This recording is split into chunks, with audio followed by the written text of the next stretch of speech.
నమస్తే, welcome to our channel. నేను పద్మిని. ప్రస్తుతం పాటు సోషల్ యాక్టివిస్ట్ కృష్ణ కుమారి గారు ఉన్నారు, మాట్లాడదాం. మేడం నమస్తే. నమస్తే. రామ్ చరణ్ గారి మీద ఒక దాడే జరుగుతోందని చెప్పొచ్చు. ఆయన ఆల్రెడీ అయ్యప్ప మాల ధారణలోనే ఉన్నారు. కానీ ఇప్పుడు ఆయన ఒక దర్గాకి వెళ్ళటం, అక్కడ దర్గాకి వెళ్ళి అక్కడ సందర్శించడం కానీ మొక్కటం కానీ చేయటం అనేది డెఫినెట్ గా అటు అయ్యప్ప స్వామి భక్తుల్ని, హైందవుల్ని మనోభావాల మీద అది ఖచ్చితంగా తీవ్రమైన ప్రభావం చూపిస్తోంది అంటూ చాలా మంది దాని గురించి స్పందించడం జరుగుతుంది. ఎట్లా చూడొచ్చు ఈ అంశాన్ని? నేను ఎందుకో దీన్ని అంత నెగిటివ్గా చూడాలని అనుకోవట్లేదండి. ఎందుకంటే భక్తి చాలా వ్యక్తిగతమైంది. భక్తి ఎప్పుడు సామూహికమైంది కాదు. భక్తి వ్యక్తిగతమని ఎందుకంటున్నానంటే, భక్తి అనేది దేవుడి ముందు నమ్మేవాళ్ళు, నమ్మని వాళ్ళ సంగతి కాదు, నమ్మేవాళ్ళు దేవుడి ముందు ఒక ప్రశాంతత కోసం, ఒక తప్పొప్పులుంటే చెప్పుకోవటం, దేవుడికి కన్ఫెస్ చేసుకోవటం, ప్రాయశ్చిత్తం, ఏవో రకరకాలు ఉంటాయి. వాళ్ళ పాటలు వాళ్ళకు ఉంటాయి. దేవుడి ముందు నాకు అన్నీ ఇచ్చావు దేవుడా, మనశ్శాంతి అయితే లేదు దేవుడా, లేకపోతే నాకు మనశ్శాంతి ఉంది కానీ మిగతా అన్నీ లేవు దేవుడా, నాకు అన్నీ కొంచెం సమపాళ్ళల్లో, నాకు మంచి జీవితం ఇచ్చావు, నాకులాగా నా పిల్లలకు కూడా మంచి జీవితం దేవుడా, ఇలా ఏదో ఎవరి గోల వాళ్ళకు ఉంటుంది. ఈ ఎవరి గోల వాళ్ళ గోలని దేవుడితో పంచుకునేదాన్ని, దేవుడి ముందు ప్రశాంతంగా ఉండేదాన్ని వ్యాపారం చేసేసారు. ఎప్పుడైతే భక్తి సామూహికం అవుతుందో వ్యాపారం అవుతుంది. అది మీరు ఎక్కడన్నా చూడండి. తిరుపతి గుడి ఉంది. తిరుపతి గుడి లెక్కకు మిక్కిలి భక్తులు వస్తున్నారు. కేవలం తిరుపతిని దర్శించుకోవటానికి విదేశాల నుంచి వచ్చే వాళ్ళు కూడా ఉన్నారు. అలాంటప్పుడు ఏం చేస్తారు? ఆ విదేశీయుల కోసం ఒక ఎన్ఆర్ఐ టికెట్, డబ్బులు ఉన్నోళ్ళ కోసం ఒక రకం టికెట్, విఐపీల కోసం ఒక రకం టికెట్, ఏ డబ్బులు ఇచ్చుకోలేని వాళ్ళ కోసం సామాన్యమైన క్యూ లైన్. నిజంగా దేవుడు అందరికీ సమానం అయితే ఇన్ని ఎందుకు వస్తున్నాయి? దేవుడు పెట్టింది కాదుగా, మనుషులు మనం పెట్టుకున్నది. నేను ఎగ్జాక్ట్లీ నేను అక్కడికే వస్తున్నాను. మనం పెట్టుకునే కదా ఇవన్నీ. ఇప్పుడు ఈ మాట్లాడే రామ్ చరణ్ గురించి మాట్లాడే విషయం కూడా ఇవన్నీ కూడా మనం పెట్టుకున్నవే. ఇప్పుడు ఆయన అయ్యప్ప మాల వేసుకొని ఉన్నారు. ఆయన సంవత్సరానికి ఒకసారి వేసుకుంటారు. వేసుకున్నప్పుడు ఆ దుస్తులు అవి వేసుకుంటారు, పూజా కార్యక్రమాలు చేసుకుంటారు. చిరంజీవి గారు కూడా వేసుకుంటారు. సినిమా వాళ్ళు చాలా మంది వేసుకుంటారు. దీనిలో 3 రోజులు దీక్ష తీసుకునే వాళ్ళు ఉన్నారు, 7 రోజులు దీక్ష తీసుకునే వాళ్ళు, 11 రోజులు దీక్ష తీసుకునే వాళ్ళు. అలాగే ఇంకొంతమంది 21 రోజులు 41 రోజులు తీసుకుంటారు. తీసుకొని చాలా భక్తి శ్రద్ధలతోటి కొంతమంది ఇరుముడి కట్టుకొని ఆ కొండలు ఎక్కడం అంటే అదే మామూలు విషయం కాదు. ఏదో ఒక భక్తి పార్వస్యంతో చేస్తారు తప్పితే మామూలు ఎప్పుడు కాళ్ళకి చెప్పులు లేకోకుండా ఆ విధంగా చెయ్యడం అనేది, ఆ బరువు మోసుకుంటూ తిరగడం అనేది అది మామూలు విషయం కాదు. నేను నిజమైన భక్తుల చిత్తశుద్ధిని నేను ఏ రోజు తప్పుపట్టను. ఎందుకంటే వాళ్ళ మనశ్శాంతి కోసం, వాళ్ళ ఇష్టం అది. ఎప్పుడు కించపరచకూడదు. సామాన్య భక్తుల గురించి కించపరచకూడదు. ఈ సామాన్య భక్తుల్ని దేవుణ్ణి బేస్ చేసుకుని వ్యాపారం చేసే వాళ్ళ గురించి మనం ఎంతైనా మాట్లాడొచ్చు, ఏమైనా మాట్లాడొచ్చు. అయితే అలా చేసే వాళ్ళకంటే కూడా షార్ట్ టర్మ్ భక్తులు కూడా ఉంటారు. కొంతమంది వాళ్ళు విమానాల్లో వెళ్తా ఉంటారు. ఇప్పుడు చాలా మంది బస్సులు వేసుకుని వెళ్తారు, టాటా సుమోలు వేసుకుని వెళ్తా ఉంటారు, ట్రైన్లో వెళ్తారు, రకరకాలుగా వెళ్తారు. ఈ 11 రోజుల దీక్షలు ఇవి చేసేవాళ్ళు ఫ్లైట్లో వెళ్తుంటారు. ఇంకొంచెం సౌకర్యవంతంగా, డబ్బులు ఉన్నాయి కాబట్టి సౌకర్యవంతంగా వెళ్తారు. అది వాళ్ళ ఇష్టం. ఇప్పుడు ఈ 41 రోజులు భక్తులు ఎవరైతే ఉన్నారో, ఈ నడుచుకుంటూ ఆ కొండలన్నీ ఎక్కుకుంటూ వెళ్ళిన వాళ్ళు ఈ విమానంలో వచ్చిన వాళ్ళని ఎగతాళి చేస్తారా? చేయరు కదా, చేయకూడదు కూడా నన్ను అడిగితే. ఎందుకంటే వాళ్ళ విధానం వాళ్ళది, భక్తికి సంబంధించి.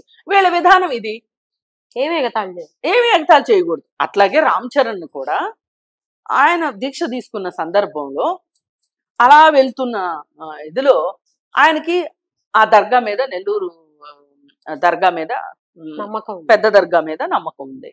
ఆ దర్గాలోకి అంతకుముందు కూడా మగధీర సినిమా అప్పుడు కూడా ఆయన అక్కడికి వెళ్ళి మొక్కుకున్నాడు. మొక్కుకున్న తర్వాత ఆ సినిమా సూపర్ డూపర్ హిట్ అయింది. మళ్ళీ ఇప్పుడు కూడా ఏదో ఒక సినిమా చేయబోతున్నాడు, గేమ్ చేంజరు. ఈ ఏఆర్ రెహమాన్ దానికి మ్యూజిక్ ఇస్తున్నాడు కావచ్చు. వాళ్ళిద్దరూ కలిసి వెళ్ళారు. ఏఆర్ రెహమాన్ బాగా నమ్ముతాడు ఆ దర్గాని, అందుకని చెప్పి ఆయనతో పాటు వీళ్ళిద్దరూ వెళ్ళారు. దానికి ఇప్పుడు మాటలు ఏంటి అంటే, అసలు అలా ఎలా చేస్తావు, దీక్షలో ఉండగా నువ్వు ఒకేసారి 2 రకాల ఇది ఎలా చేస్తావు? ఓ పక్కన హిందూ దీక్షలో ఉండి నువ్వు కడప దర్గాకి ఎట్లా వెళ్తావు? అది కడప నెల్లూరు ఏదో దర్గాకి ఎలా వెళ్తావు? ఇది ప్రశ్న ఇప్పుడు. పైగా అక్కడ దర్గా అంటే అర్థం ఏంటి? అక్కడ శవాన్ని దాచిపెట్టారు. వాళ్ళు శవాలను పూజిస్తారు, మనం విగ్రహాలను పూజిస్తాం. మనం చాలా గొప్పవాళ్ళం కాబట్టి నువ్వెలా శవాలు దాచిపెట్టిన దాని దగ్గరికి, దర్గా దగ్గరికి నువ్వు ఎట్లా వెళ్తావు, పైగా ఈ డ్రెస్లో ఉండి అనేది ఇప్పుడు చర్చ. అయితే ఇలా చేయడం వెనకమాల ఎప్పటికప్పుడు ప్రతి మతం వాళ్ళు కూడా, నేను ఒక మతం అని అనట్లేదు, ప్రతి మతం వెనకమాల కొన్ని అకారణమైన విధానాలని పట్టుకొస్తారు. అవి ఏ చరిత్ర ఏ పుస్తకాల్లోనూ గ్రంథాల్లోనూ ఉండవు, కావాలని చేస్తారు. ఇప్పుడు అయ్యప్ప స్వామి దేవాలయంలోకి 10 సంవత్సరాలు లోపు 50 సంవత్సరాలు పైబడిన మహిళలు మాత్రమే వెళ్ళాలి అని చెప్పి ఒకప్పుడు రూల్ ఉండేది.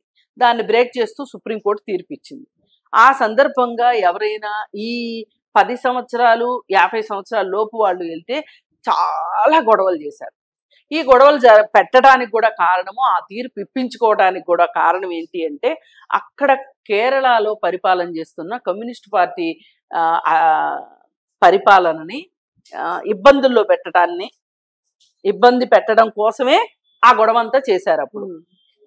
కానీ వీళ్ళు చెప్పినట్టు ఈ వయసు వాళ్ళ నుంచి ఈ వయసు వాళ్ళు వెళ్ళాలి అని చెప్పి ఏ గ్రంథాల్లోనూ లేదు, ఎక్కడా లేదు.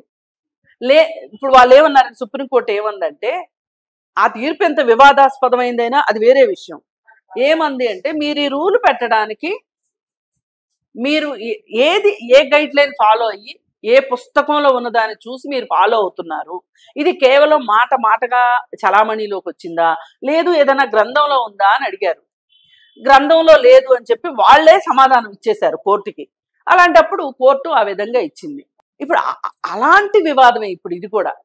ఎక్కడన్నా రాసి సేమ్ వివాదమే దర్గాకు కూడా అప్లై అవుతుంది. దర్గాలోకి ఆడవాళ్ళ ఎంటర్ కానివ్వరు, ఆ స్టెప్ పైకి ఓన్లీ మగవాళ్ళకి.